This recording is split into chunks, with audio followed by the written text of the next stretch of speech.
ভারতের মুর্শিদাবাদে বাবরি মসজিদের আদলে একটি মসজিদের ভিত্তিপ্রস্তর স্থাপনের পরই এলাকাটি কার্যত মুসলিম দর্শনার্থীদের আগ্রহের কেন্দ্রে পরিণত হয়েছে। প্রতিদিনই এখানে আসছেন অসংখ্য মানুষ।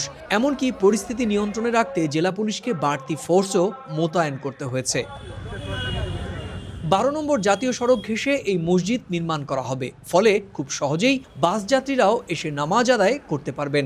অনেকেই এরই মধ্যে এখানে গড়ে ওঠা অস্থায়ী মসজিদে নামাজ আদায় করছেন। আর আমাদের নিজের টাকায় আমরা মসজিদ করছি, আমরা কারোর সাথে 10 টাকা চাইতে যাই। শুক্রবার দিন কিছু পয়সা দিয়েছিলাম, আজ কিছু ইট নিয়ে এসছে সঙ্গে করে, কিছু পয়সাও দিয়েছি। গত শুক্রবার লোক এসেছিল মোটামুটি 4 থেকে 5 লাখ হবে। আজকেও ধরুন যা লোক এসছে মোটামুটি 5-6 মধ্যে হবে। আল্লাহর কাছে আমরা ফরিয়াদ করলাম যে আল্লাহ যেন সুস্থভাবে সরলভাবে এই মসজিদটা আমাদের হয়। মসজিদ নির্মাণের স্থানে প্রতিদিন অসংখ্য মানুষের সমাগমে গড়ে উঠেছে একটি অস্থায়ী মেলা প্রাঙ্গণও। বিক্রি হচ্ছে বাবরি মসজিদের স্টিকার, টি শার্টও।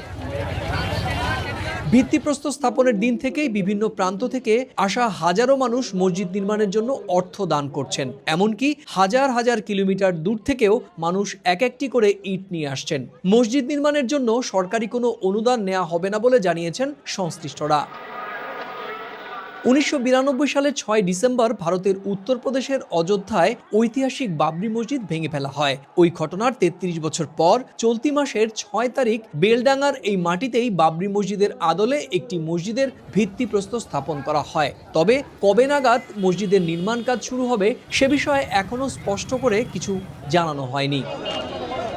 ডিসেম্বরের 6 তারিখেই ঠিক আমি যে এখানটায় দাঁড়িয়ে রয়েছি সেখানেই ভিত্তিপ্রস্তর স্থাপন হয়েছিল ঐতিহাসিক বাবরি মসজিদের।